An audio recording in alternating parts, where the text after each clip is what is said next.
Fells Point, once a bustling shipbuilding hub, now a lively neighborhood on Baltimore's waterfront. Cobblestone streets, brick row homes, corner bars with generations of stories in them.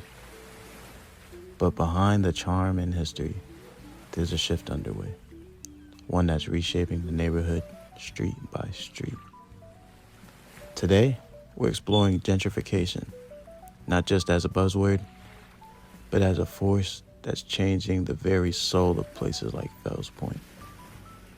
How does a neighborhood evolve, and who gets left behind? Gentrification in theory is the process by which urban neighborhoods see an influx of wealthier residents.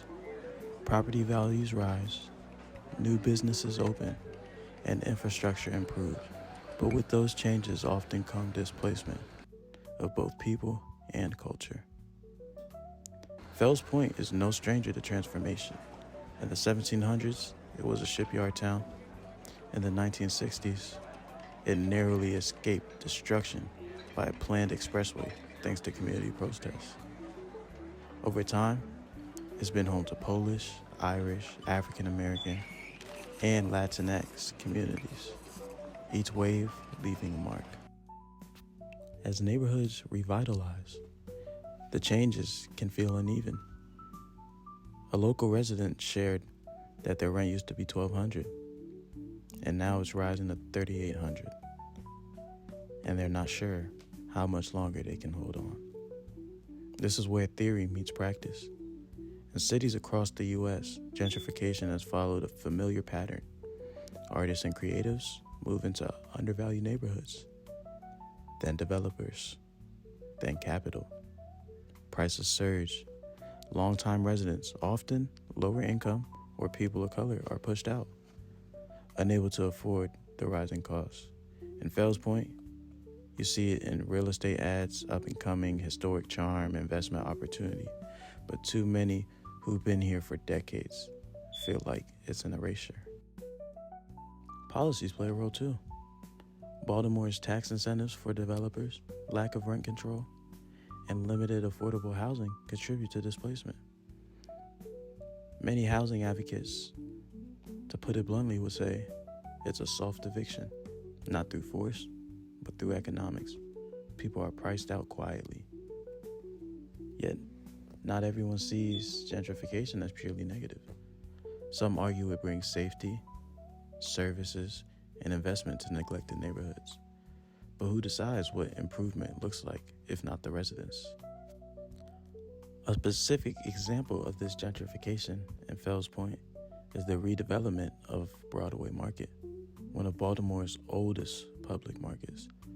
For decades, Broadway Market served the local working class community with affordable groceries and small vendors, a reflection of the neighborhood's diverse, historically immigrant population.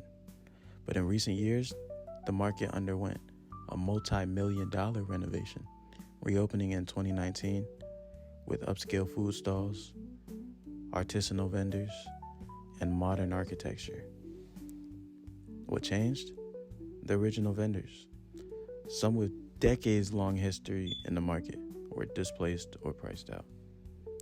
New businesses catered to wealthier newcomers and tourists, selling items like gourmet tacos, vegan pastries, and craft cocktails. Longtime residents expressed frustration that the market no longer felt accessible or affordable.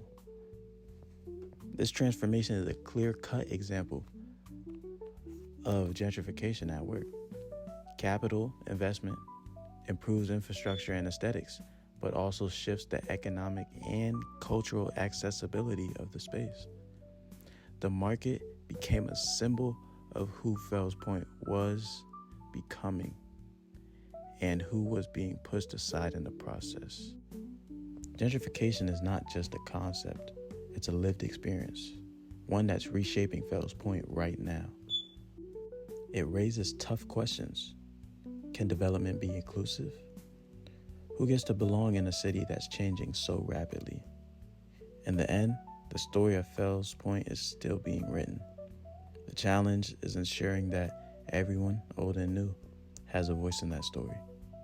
Thanks for listening. This has been AJ. I don't know if I'll do this again, but see y'all soon.